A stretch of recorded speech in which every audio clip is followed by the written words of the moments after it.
Well, morning everybody. Sam here, United People's TV, kicking off another week, and we're kicking off another week after a really disappointing result there from United. A 1-0 defeat to Spurs. We are now 15th in the league. My word, frustration is sort of boiling over. Is it boiling over? It feels like it's... Yeah, yesterday was the game where I definitely was most frustrated with what I've seen so far under Ruben Amorim. We're going to run through the match. We're going to run through the post-match comments from Ruben on the youth players, on the game itself, on the finishing. We're going to run through Gary Neville's comments and what seemed like basically a pile-on Amorim. I'll speak about those. We'll speak about our season so far. We'll speak about the fact that we went into that game and all the injuries that happened pre-game. What's coming up this week? David Moyes, early kickoff on Saturday. Everton. Mistakes were made in that game yesterday, both by the players and by Ruben. I'll speak through all of it. All right. And as always, I'm going to try and listen to as many comments as you're firing in down in the chat.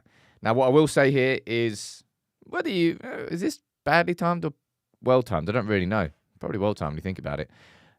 I won't be here live tomorrow or on Wednesday because I'm actually going to have a couple of days away, and I think I need that break. I think we all do too. Toby, thank you for gifting 5 memberships to kick off the week, man. But, geez, can you just give some goals to United, please? Let me say hello to everybody before we get into the show. Good morning to you, Ant and Carl, you're there as well. Alex, Josh, Stephanie, good morning to all the mods and all the members too. Teresa, we've got Akash, we've got Darren, we've got JC, how you doing, buddy? We've got Sander, we've got Lars, Luis, and plenty of new faces and plenty of regular faces. And yes, I did find my hat, which is quite nice. Now, can I start this show by just bringing a little bit of cheer? Because this just put a smile on my face. It just made me laugh so much.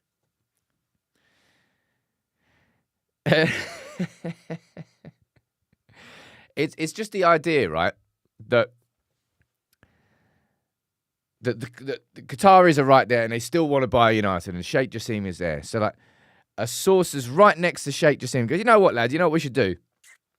I think we should get in touch with an aggregator account, and should we tell them that we still want to buy the club? Should we not speak to them? Maybe Mike Keegan or something? No, sod that. But look, we'll go to them. They're the ones we want to speak to. And then the idea that, I don't know, it just made me laugh this morning. We were talking about it with the lads. It was a really funny idea that there's a Qatari on the other end of the phone just shouting Glazers out.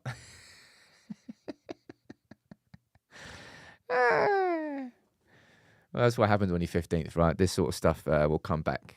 So just prepare yourself. I imagine there's going to be more of it coming soon. All right. That made me laugh. I genuinely needed a little bit of a laugh this morning because I wasn't laughing yesterday, right? Thoughts in the comments. The chat, the floor is open to all of you. That is our 12th defeat, I believe, this season, which is the most that we've had at this point in a season since, I believe, the 73-74 season where we got relegated. Manchester United are 15th in the league. Manchester United, geez, am I going to have to pull this up? Actually, I'll speak about that after. My God. And that wrong fucking thing. I thought it was this. This is what I want to pull up here. Wah. Antony, you did the classic cliche thing of making Casemiro the scapegoat. Mate, come off it. Is anybody got any energy down there to, like, sort of try and... oh, wow. I admire that. I really admire that from people if you're going to be saying that about Casemiro, my word. United are 15th right now. Jonathan, I completely agree with that comment there, saying Spurs were there for the taking. We didn't have the quality or the finishing to beat them. The decision-making is awful, says Toby. What is going on, Sam, says Michael. Well, United are crap. That's exactly what's going on. Where do we go from here, says Foxy. Disgraceful relegation form, says Andrew. Disappointed that we didn't take the gamble yesterday. Jamie feeling chipper down there. Cameron clearly needs to go, but we can't afford to sack him and get somebody else in. I'm guessing the overwhelming majority of any noise like that will be trolls, will be, will be people just looking to kind of get a rise out of you. Because there can't possibly be any logical United fans that would sit there and say, you know what the solution to this is? It's to sack him. A solution to this mid-season sacking that brought in Ruben Amorim mid-season is to then sack him again mid-season and to bring in another person. You know what? That's it. I've figured it out, lads. I've figured it out. I imagine maybe there are. I was out on Saturday, so I didn't get to have a conversation with you about this. But my word, was that brutal on Saturday. We've been speaking and sort of hopeful in that game against Bucharest where we won and then we didn't therefore have the 2 extra games in February. Thought this might be a chance for United to, get some training ground time in, improve. Like we improved in the performances away at Liverpool and away at Arsenal. We were defensive, sure, but we improved as an overall team. And then in the build-up to this game, you lose and it's not even close. It wouldn't surprise me, obviously, like famous last words and all that. Let's see what happens in the last few months of this season. It wouldn't surprise me if Ahmad still wins our Player of the Season. That's how, sort of, in my opinion, far ahead of everybody else he was. And he's now going to miss the rest of the season. Ruben was speaking about it after the game. He just said it was a freak accident. Ahmad just got his foot stuck in the grass when he made a tackle. Just went over on his ankle. It can happen. It's like missing a curb. It can happen. But not only are we now missing Ahmad for the rest of the season, but that game there, Ugarte, injured. Collier, injured. Mainu, injured. Yoro, ill. Eriksson, ill. Like, honestly, it's like some sort of plague came. Absolute madness. And you're saying down there, saying you can't be too angry about yesterday. Look, in my match reaction, match reactions are always heightened emotions. It's why I remember when we first started United People's TV and we did fan cams, because it was just like, that's the way that fan channels operated at that time. But I'm so glad that they got phased out and we stopped doing them quite early. Match reactions are where you're going to get heightened emotions immediately after the game. And my overriding emotion from that game yesterday was just pure frustration. Pure frustration. I thought some mistakes were made by the players. We'll finish him. We'll speak about all of those. And I thought some mistakes were made by Ruben Amorim as well. And I'll speak about the lack of subs coming up next. But what is your overall take on Ruben Amorim then? At this moment in time, there's going to be people like Jamie down there who just want to get a rise out of it and say, oh yeah, Amorim should be sacked. Let's bring someone else in. That'll solve the problems. Are there any others of you that genuinely think that? We're 15th right now. We're not in a good place. Is it that much of a surprise to people? Well, we were 4 points off top 4, I think, when Ruben Amorim came in. So I don't think anybody in their right mind would have reasonably expected that this could happen. But yeah, frustration was definitely the big buzzword for me yesterday. And there's a reason why the 1958 are organising another protest before Arsenal. So if you're going to be going to the Arsenal game, I would always encourage you to get involved in protests such as this, which are there to protect the match-going fans. You can see it down here. You can see that talking about the treatment of fans from club, the eradication of fan culture, the assault on concessions and general fans, putting profit before fan safety, so removing stewards and replacing them with people who aren't qualified to do their job. They're there to protect the interests of fans, of the match-going fans, and that will always need protecting. So if you can, get involved in that protest. But for Ruben Amorim, right?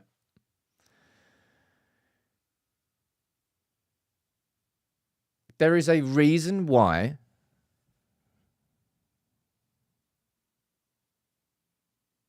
he didn't want to take the United job in mid-season.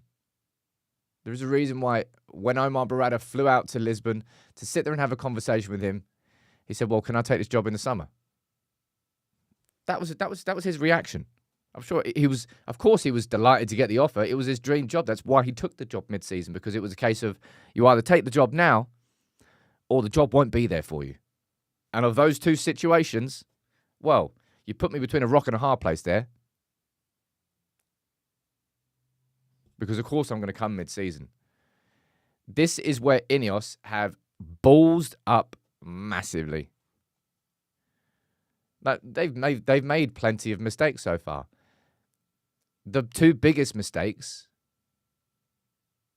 were hiring Dan Ashworth and keeping Erik ten Hag. Now, you'll remember on this channel that I was in support of Erik ten Hag being kept. I thought he deserved the opportunity to work at a football club with a football structure that was in place there to support him. I got it completely spectacularly wrong. And so did the people running our football club. That's the biggest balls up they've made. And Ruben Amorim is having to deal with the consequences. I can see down here, I'm going to go read some of your comments now, right? Some of you are going to be like, "Oh, Ruben Amorim's got to change the system." Nope, don't think he does. I can't disagree anymore with that. I seriously can't. It's just, I find it hilarious. I genuinely do, that people think that if Ruben starts playing 4 at the back, everything's going to be hunky-dory now. Oh, yeah, sweet. Look at that. We're scoring goals. And they really think that that's going to be conducive to actually building a system moving forward. You'll run into the exact same problem that we saw with Ten Hag, where he was stuck between systems going, "I've got no idea what's going on. I've got none." Because if you just use a system that might get you a result here or there, you'll then confuse yourself. I'm going to go down here and see what you're saying. Desperate for a goal scorer, but has a few youth on the bench and chooses Højlund for 90 minutes. Well, we'll speak about the subs. We'll speak about that coming up next. Jamie saying he kept mid-season and then, as Jamie's trolling again, decided to let 2 attacking players, including our second best of the last 10 years in Rashford, go. Now we can't score goals. What a surprise. Rashford was scoring loads, wasn't he, mate? Yeah, Antony was scoring plenty, wasn't he, mate? Fantastic addition you are to the chat today. My God. My God. Ratcliffe and them should have kept Rude and let Amorim in the summer. Well, I suppose, yeah, Rude definitely would have stayed to the end of the season. Getting Amorim in mid-season was always going to be a problem.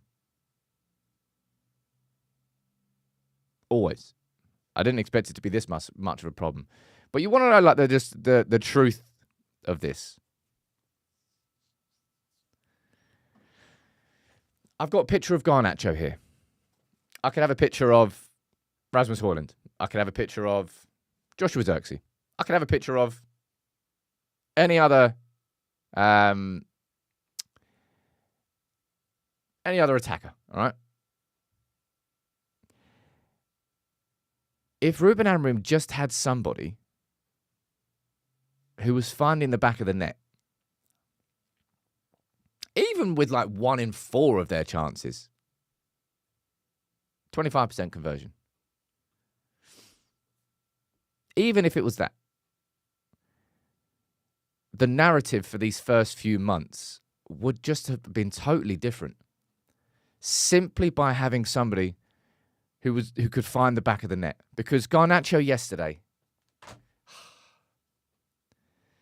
I think Vicario made a pretty cracking save from one of his chances where he went down to his right. It was a strong hand, fair enough. But the chance where he was put through by Bruno, there wasn't anybody around him. He was able to basically stop on the ball. And he just skied it over.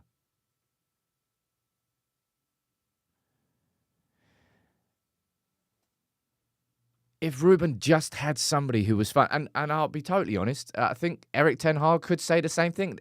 This lack of goal scoring How long has this been going on at United now? Is this the third season of it? Because I know last season was a massive, massive issue with not goal scoring. And it's just continued in this season. And that was with Højlund scoring 16 last season. I don't know how many Højlund scored this season, but he is just... Højlund is not developing in the way that he needs to in his second season, man.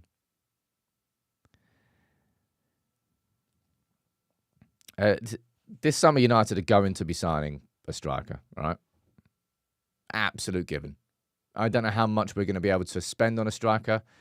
I've said it last week. I don't think that we'd be able to afford Victor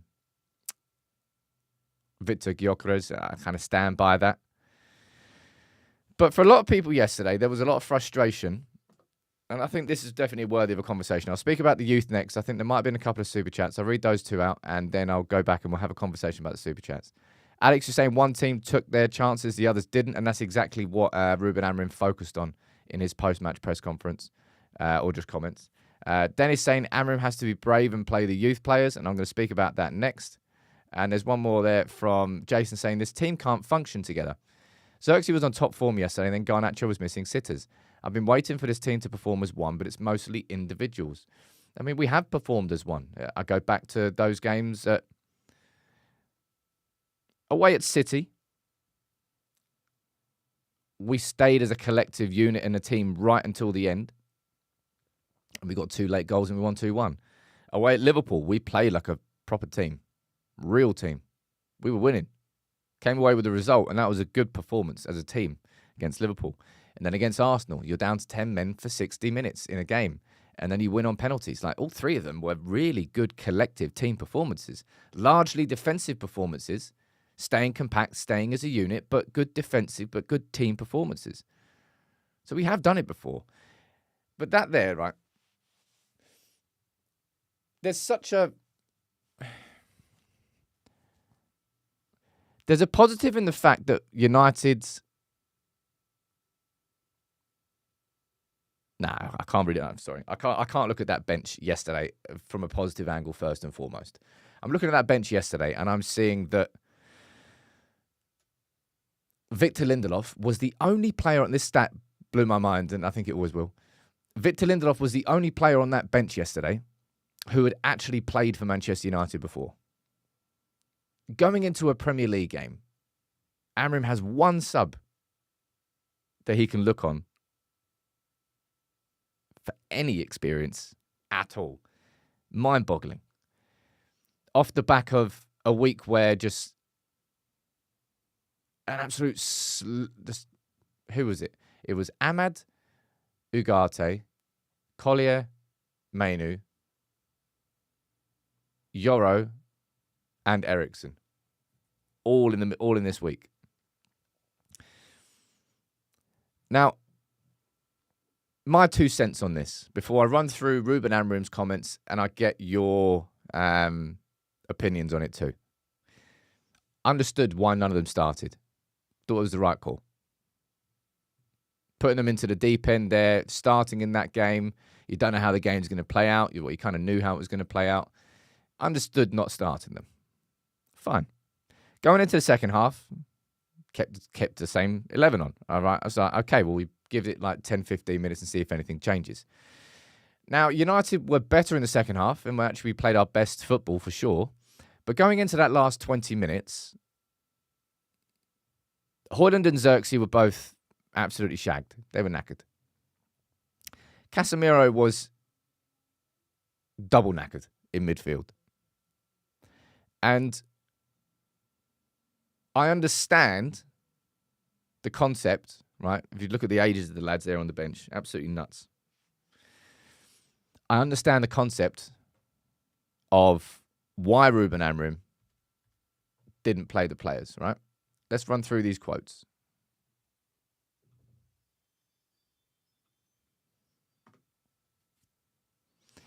And this is where I'm sort of semi-torn because I keep saying, and I've said, about the need to protect younger players. And that's why Ruben Amorim didn't bring the players on yesterday. But just me watching that game,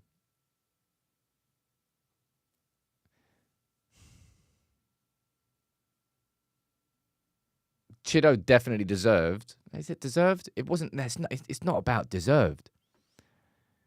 Chido should have come on for like 10, 15 minutes. With like 2 to 3 minutes at the end. Did he touch a ball? That throw from Onana, my God. What in the world was that? Feels like Amorim kind of felt like he was stuck between a rock and a hard place. He was saying that the team was playing well going into the last 20. That's why he didn't bring Chido on, because we were creating chances, and we were. I don't think we really did in the last 20. It felt like the right time to give... If you're going to give Chido 3 minutes, why wouldn't you give him 15?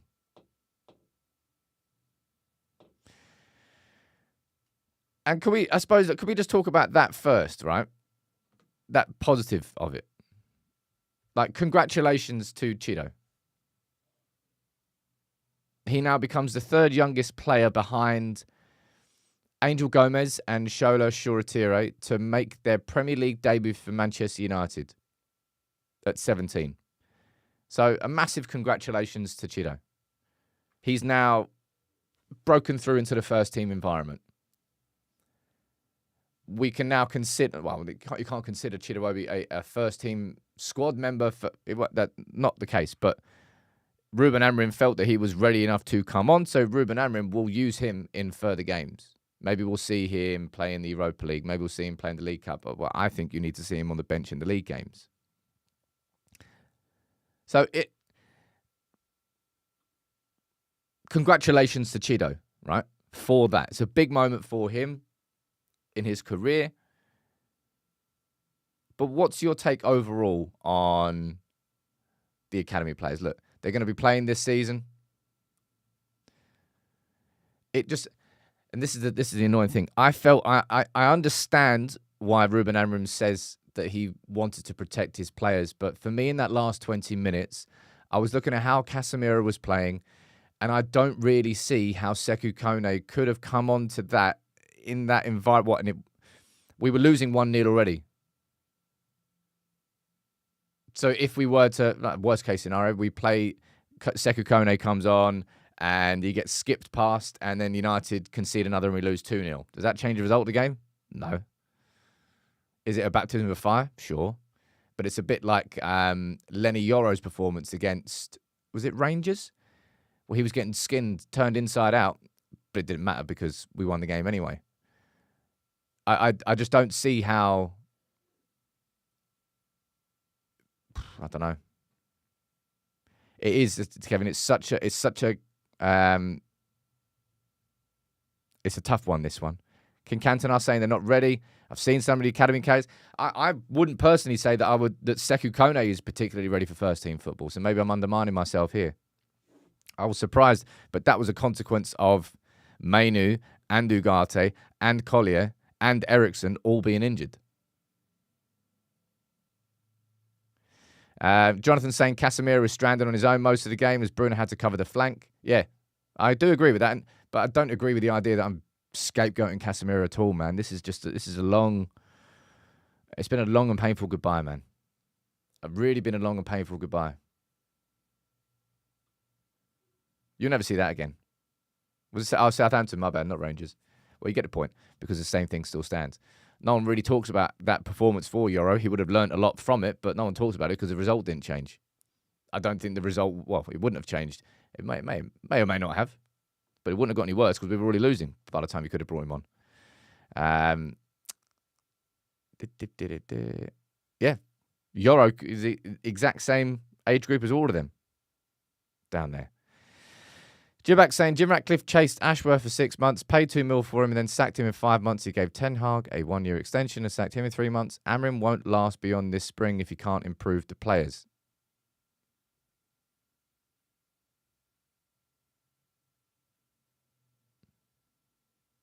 Disagree.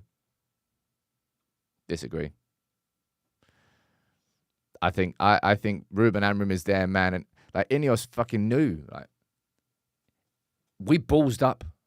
Man, we made a massive balls up there, didn't we? Sure, we should have sacked Erik ten Hag in the summer. But at least, we got rid of the man whose choice it was to keep him. But now we've got the manager who we want. It's just I can't be bothered to entertain the conversations yet. Nowhere near. Absolutely nowhere near. But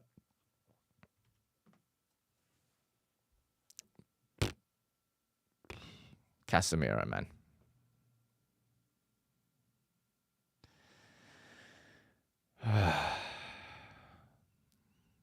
Like, there's nothing else I can say about Casemiro that hasn't already been said. I don't say it with a big smile on my face. I don't say it with any sense of enjoyment. Yeah, Danny, I know I wanted to keep Erik ten Hag, and I was completely wrong, but that's why I'm not hired by the football club. That's why I don't make decisions as a Manchester United fan. Because if you make decisions as a fan, you get skewed. You get emotionally attached. You make decisions for the wrong reasons. I was wrong about Erik ten Hag. Luckily, I'm not employed by the club, and I don't actually make those decisions. And people like saying that, Justin saying he was knackered covering for Bruno. Now, Casemiro, I don't particularly think that's the case. Casemiro stayed very central because that's how he has to play now. He has to adapt his game. He can't chase the spaces. Bruno being over there covering the space for Zirkzee so Zirkzee could stay a little bit further forward wouldn't have been the end of the world if the midfield partner was able to come and sort of follow him across. So there's always like 10 yards between them. It's painful. It's painful with Casemiro. But when you've got Eriksen and Ugarte and Collier and Mainu all out injured, like Casemiro just can't. Casemiro can't move anymore. He's lost his mobility and function as a midfielder. He's still got the football brain. He can still time his tackles sometimes. He's still got the passing range. But he can't move. Saying that, you weren't going to start. Like, what other choices did you even have from the start there? I don't know. There's some people going after Bruno Fernandes. It's always chipper. It's always chirpy. I'll tell you what, I've definitely timed this right. It's going to be nice to have a couple of days away. I'll still be doing a couple of lunchtime videos. But it's like, it's really sad when you watch it. But Casemiro, the absolute definition of Manchester United's short-term transfer strategy. Who cares? I don't need to think about where we'll be in 2 years' time. Now, let's just make sure we have a cracking year now. That's what the signing of Casemiro was. Remember that Casemiro was an alternative to Frankie de Jong, by the way. Yeah, that makes sense. Profile, yeah, similarities. No, not the same. No, not the same. No, not the same either. Then what about that? No, not really. Oh yeah, go on and sign him 70 mil.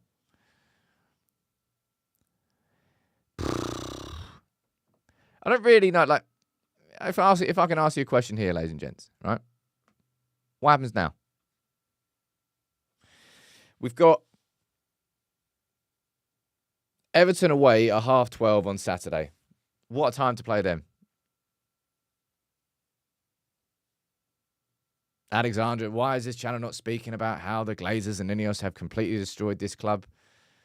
Well, Alexandra, it's nice that you chip in, come in for a little chat, and then leave without actually watching the plenty. Oh, my God, how much content have I done in here against those fucking scumbags, the Glazers? You know that? How about that? They have ruined our football club. They have pillaged. They have ripped the soul out and bled the accounts dry.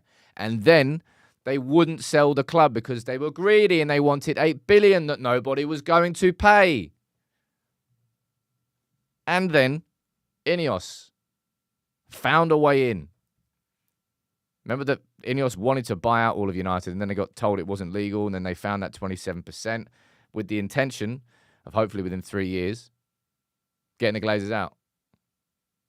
Will that happen? I don't know. Are INEOS perfect?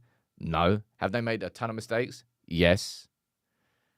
Oh, but the INEOS but if INEOS hadn't done that, then they would have been forced to sell. No, they just would have sold it to some fucking private equity hedge fund in America, and we'd be half owned, or sod knows what percentage owned, by someone like Elliott Management, who would come in, and I don't know, it would get even worse. It would be like Old Trafford wouldn't even be called Old Trafford anymore.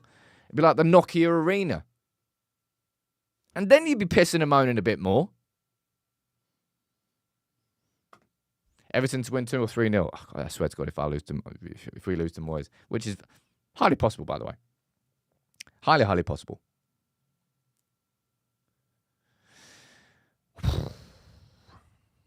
It's hard to see where the light is. Was it that quote from Postecoglou? And I'm speaking about Gary Neville next, by the way. He was saying every time I think there's a light at the end of the tunnel, it ends up being a train coming the other way. Oh, that was a pretty damn good quote from Postecoglou. But that's kind of what it feels like for United. We've got, if I remember correctly, we've got Everton next, and I think we've then got Ipswich at home on the Thursday, and then I think we've got Arsenal at home. I think that's our next 3 games. But look, I've got no idea what to expect in the rest of the season. We are and have been a cup team for quite some time.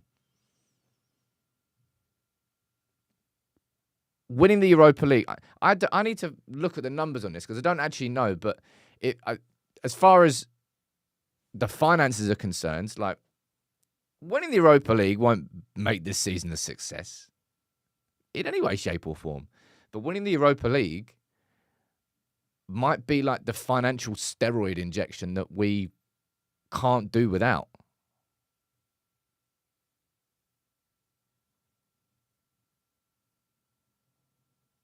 That's why winning the Europa League is important for us this season. Not because of it being a European trophy, not because of it marking success. That's just the reality. The reason it will be important if we win the Europa League is just purely financial, because we're screwed. Because the Glazers literally just kept doing withdraw. Are you sure you want to withdraw? Do you want to put any money in? Nah, withdraw. Spend it on the credit card. Withdraw. And all of a sudden, our finances are screwed. Who could have seen that coming? But yeah, how much money do you lose the further down the table you go? You know, like you'll get X amount because I don't know what it is. Like how much you get for finishing first, second, third, blah, blah, blah. It must be like a few million in between each one.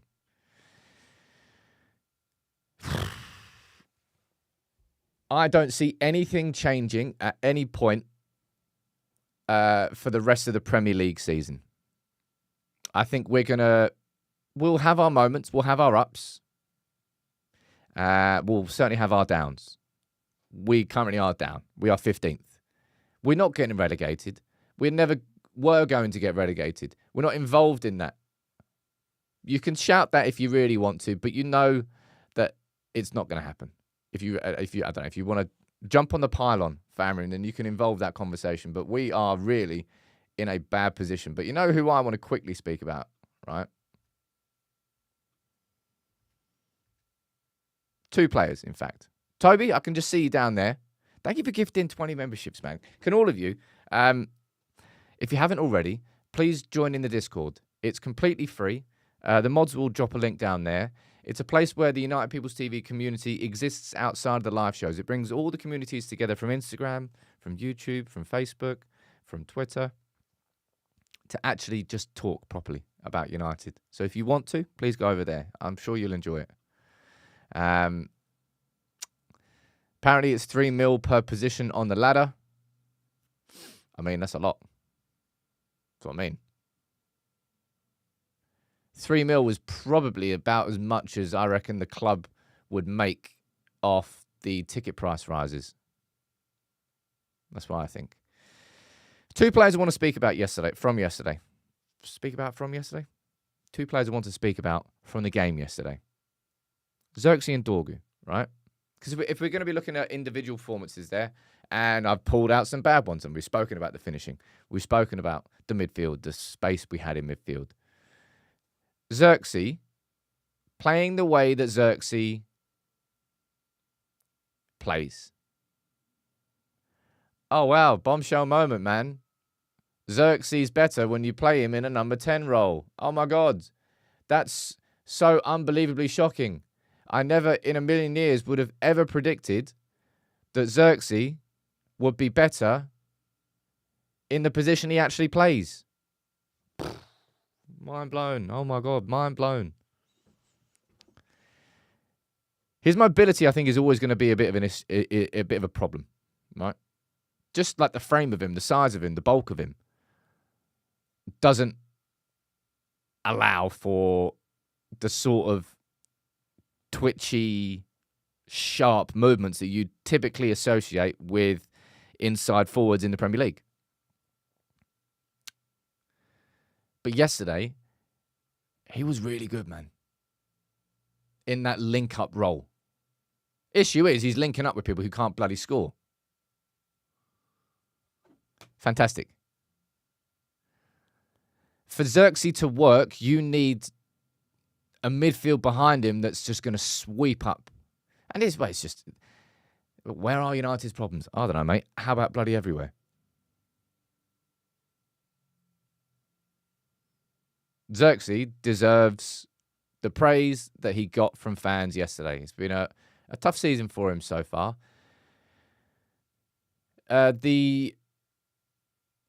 If United had an elite level goal scorer, there would be so much less pressure on Zirkzee's need to score goals. And Eugene, you're talking about it there. Like, from his technical ability, is right up there.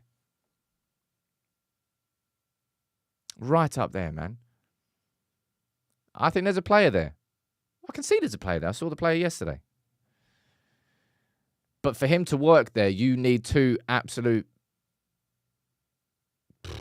just not complete midfielders, but out of possession, dominant, ground covering midfielders is what you need behind him. And Bruno tried to cover that space that Zirkzee was going to leave by operating in the number 10, but by doing so, then dragged the midfield open. But it was good. It was good from him yesterday. And I'll tell you who else it was good from as well. Dorgu, man. Unsurprisingly, Dorgu on the left-hand side added much more than Dorgu on the right-hand side in terms of stretching the width, in terms of overlapping, in terms of operating as a wing-back. So I'm glad that Ruben Amorim played him there. Annoyingly, it still feels every time that it feels like Dalot's natural body position as a footballer is sort of facing inside. So every time he has the ball, his first touch is sort of towards the middle or back towards the goal. Rather than sort of using your body and letting it go past you and taking it forward. It's just, but Dorgu yesterday, right? I thought this was a really important stat. Prior to Onana with an absolute hospital pass throw, he won all of his duels. This is what we need more of, duel winners. We need ball carriers. I've said that so often. The lack of ball carriers in this team is so painful. It means that United are constantly relying on somebody to find a killer pass through some sort of space to take you forward, which sometimes you can find, sometimes Bruno finds, sometimes Maguire finds over the top, but it's not always possible. You need ball carriers. And something that happened yesterday, this may well be due to an overlapping left wing-back not really existing there so far this season. But Garnacho was very frustrating in the fact that when it comes to overlapping runs, I explained this in my match reaction, overlapping runs from wing-backs, sometimes you're going to use them, sometimes you're going to use them as decoys. So you kind of switch between the two. Garnacho just Just kind of ignored him every single time. Eugene saying Dorgu's recovery reminds me of Malacia's first season. I think he's going to have way more than Malacia did, right? Way more than Malacia did. Malacia did. I hope that he doesn't take the frustrations of that game and the kind of how he played with Garnacho and makes less of those runs. Ultimately, if you do that, if a player makes the sorts of runs that Dorgu made in that first game and does it for like 4, 5, 6 games and constantly gets his runs ignored, he will stop doing them. So that's going to have to be down to Ruben Amorim and his coaching staff. I think Garnacho has actually been playing a little bit more with his heads up. Not in that game. Garnacho went head down, cutting inside every single time, rather than using some of the overlaps, which would have created better opportunities. RHQ saying, do we have a decent right back from the academy? We've got Jaden Camerson, who's been playing pretty well with the under-18s. You've got Overy, who's come through. I think he's only just about made his debut down there. I think you've got Bendito Mantato as somebody who can play down there. Is he injured right now? Can't remember. But, look, I want to have a conversation about this because when I was listening during the game to Gary Neville at halftime, I said this, right? I actually thought that Gary Neville's comments about the midfield setup were pretty fair. It was a problem. It was definitely a problem. Bruno was moving out wide. There was a little bit of man marking that was coming back into man. I hate man marking. I really, really do. If you use man marking and more than one player is involved in it, then you kind of drags your whole team open. But I thought that the comments from Neville about the problem of that tactical setup and choices were pretty fair. And this is where the difference is, right? You know, when I talk about criticism, and there's a line that needs to be drawn. Criticism is fair. But then going on to say that you wouldn't see that in under-9s or under-10s football, that Ruben Amorim's completely at fault for everything, and, oh my God, totally awful, is Neville going so far the other side. Neville saying that the best part of Ruben Amorim at United has been press conferences, is the sort of shit you would see on TalkSport, is the sort of guff you would hear. And it's just to see Gary Neville instigating the pylon on our manager.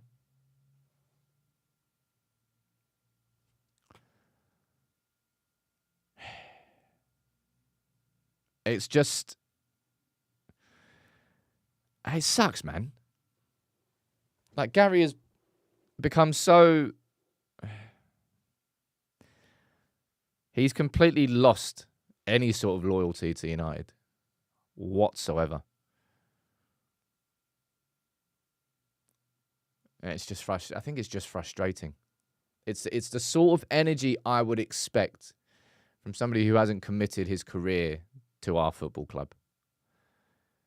I didn't hear the same sort of energy towards Postecoglou from Neville. In fact, I've heard Neville defend Postecoglou so much. So much.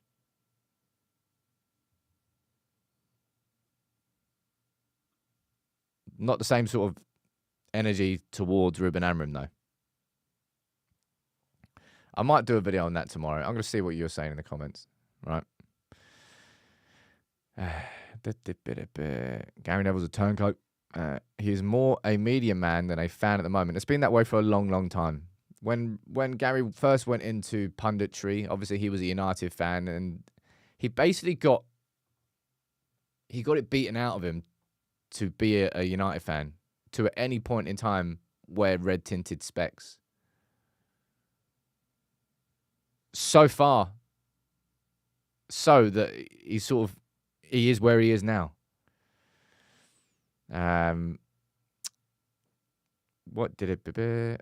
I like Gary as a person, not as a pundit. I used to love Gary Neville as a pundit. I thought he was fantastic on Monday Night Football. I still think he's been one of the better pundits, but this is just sort of like this shift that's happened in these last couple of years. It may well please more people overall, but you're losing the sort of respect of United fans, Gary Neville. That's probably what I would say. Someone's saying down there he never criticised Ole. And again, that comes down to, relationships, personal friendships, emotional connections, in the same way that I would have been the wrong person to make a decision as to whether or not Erik ten Hag kept his job this summer. Gary Neville, speaking about a player who was his former teammate, is never going to fairly, accurately explain what the situation is, because there is an emotional connection. There is a lifelong friendship behind it. There is bias behind it. And it's just a shame. This is someone I used to respect so much.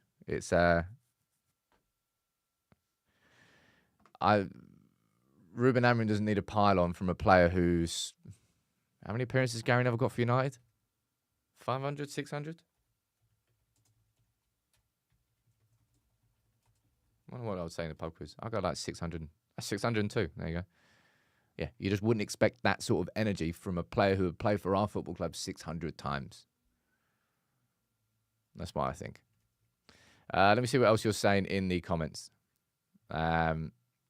Do you blame him, though, when the team you've been supporting your whole life has run this bad?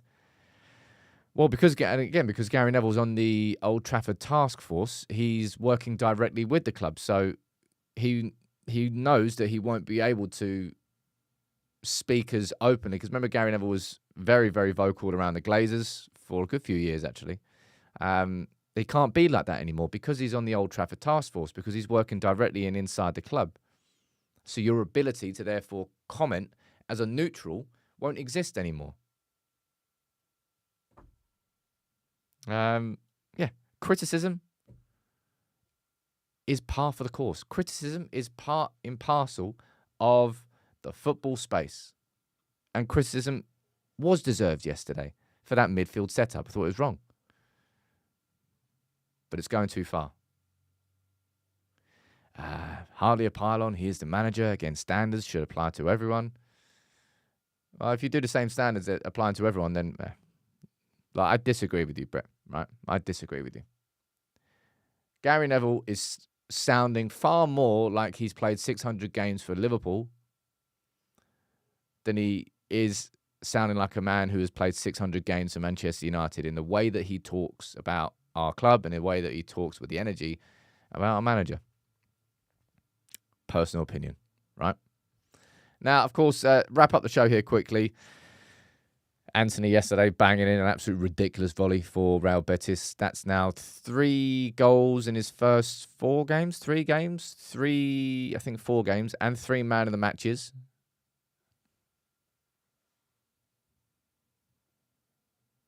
$30 million? 35 million? It's all good news for us. It doesn't change the fact... I don't know how many times I'll say this. I'll say this till I'm blue in the face or whatever it is. It doesn't matter how many goals Antony scores at Real Betis. It doesn't matter how many goals Marcus Rashford scores at Aston Villa. Loaning both of those players out was the correct decision. And the only reason they're scoring goals and the only reason they're looking more free is because they are not playing for Manchester United. So no matter what you see over there from Antony, don't look at it and go, what couldn't... No, it was never, ever going to happen at United. I think it's a really good thing that he's out there scoring goals again. So, fingers crossed, it just means that we can raise the price of Antony when we sell him in the summer. Right? That's what I think so anyway. And look, I'll mention this briefly at the end of the show. I can see some others sort of running with this as a headline for today. People. The day after United lose a game of football and there's transfer news. And especially in a position where we desperately need a striker. Probably just whiffle. probably just somebody taking advantage of the fact that United fans right now are mega frustrated. And if you drop a little bit of transfer news in, then no one's really going to question where it's coming from. It allows them to talk about something else. Ignore. Although Osimhen, I do think, will be on the list in the summer. And would definitely be cheaper than Osimhen. But again, actually, no, is Victor, not Osimhen, sorry, Gyökeres.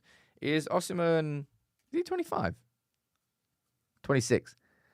27 in December. A little bit younger than Gyökeres, but still kind of on the older age profile compared to other players we're looking at. Now, last minute or two of the show, all right? Let me pull this up. If there's any other questions you want to ask me, fire away.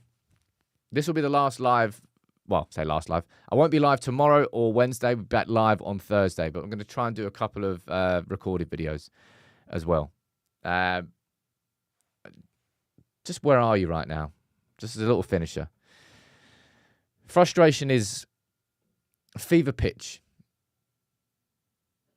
I think the frustration for me, the reason it's fever pitch is because I went into that game, or I looked at these games on the calendar, and I was like, this is when I hope that we can start to see some changes. And instead, we got all those injuries out of nowhere ahead of the game, and then that happened. And it's just like, that's why I'm frustrated. Rex saying, bringing in Ashworth and sacking him after 5 months and don't replace him. We need continuity across managers, but there's no continuity higher up. Well, Rex, I'm pretty sure that, I wonder if there's going to be an official announcement on it, but Chris Vavell is definitely stepping up, and I imagine he's going to be made a permanent appointment in terms of the recruitment side of things. Jason Wilcox, I know as a technical director, is stepping up and doing more of the responsibilities that Dan Ashworth was partly doing. I think that INEOS, now you might look at this and go from a cynical perspective, they're just trying to save money. But I think INEOS are deciding that with Omar Barada, with Jason Wilcox, and with Chris Vavell, that there's actually a lot there. Do we need a sporting director? I think that's a question mark. Now, of course, where does that lie in terms of the vision of the academy and the women's team and all that? But that's, I imagine, the remit of Omar Barada as the CEO. He has to oversee all these things. I don't know whether we need to replace Dan Ashworth or in terms of what we've got. Mr. Smith saying, what's an acceptable end to the season for you, Sam? Well, that's a pretty good question there. For me, it's just progress, man. Like we're fucking 15th in the league. I'm not expecting miracles. I'm not expecting United to start scoring a flurry of goals. I want to see United creating chances like we did yesterday, but I want to see United score some goals. I know I'm not going to see a flurry. For me, the progress has to come from within the team itself, from just within the performances. I want to start seeing us playing with that back five, but with our two wing-backs really going forward. I didn't expect to see Amorim under this much pressure at this stage, but I'm not massively surprised. Stephen is saying Ratcliffe seems to be running the show anyway, so what's the point? I've said that since the beginning. I never wanted Jim Ratcliffe to be sort of hands-on. Ratcliffe was supposed to be the money man, coming in, then putting the right people in place, and then stepping back. The same goes for Dave Brailsford. Was supposed to come in, help bring those people into place, and then step back. But instead, Ratcliffe's been far more involved than I wanted him to be, and so is Brailsford. And I'm not comfortable with either of those two things. Seven Samurai, how you doing, buddy? Nice to see you. It's been a while. Saying, what do you think will sway Amorim to play the youth more? Hope all is well with you and your family. Cheers, dude. I think it's just...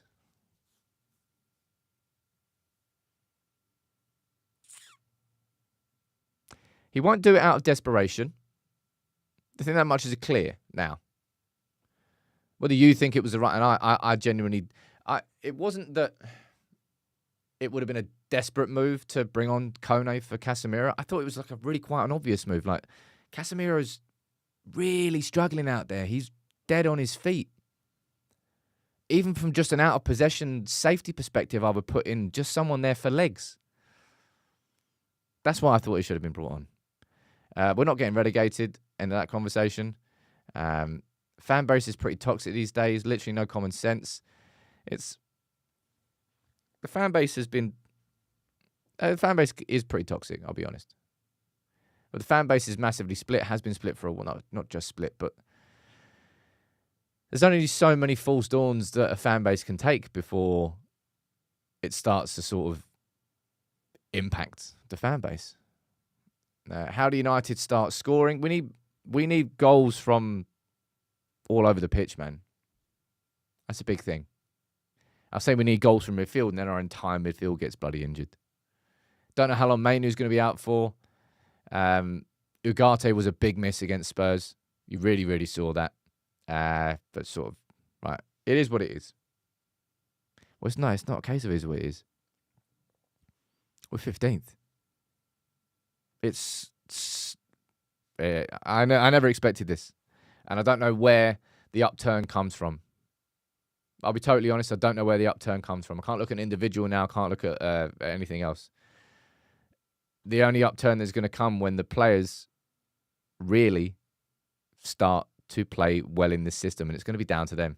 Of course, it'll be down to Amorim as well with coaching. Mania, thank you for gifting 5 memberships, dude. Kiel, you're saying 3-5-2 and flood the midfield with a striking partnership. Let's find out what goes on next. I think we're going to see more minutes from Obi, and I think we'll see others make their debut too. But look, thank you all for tuning in. It's not a therapy room anymore. Ladies and gents, we are way, way past calling this a therapy room. I said that in jest a while ago. Popping on the glasses, having a conversation with you. This is just... You don't know how low United can go. And I'm not just talking about placing a table. Thank you all for tuning in. All right. Have a cracking couple of days. I'll be here. Lunchtime video today is going to be the 5 things we learned from the Spurs game, a more in-depth conversation about those. Tomorrow, might do a video on Neville and Amorim. We'll see. All right. Take it easy. But United, my God. Wah wah. We were.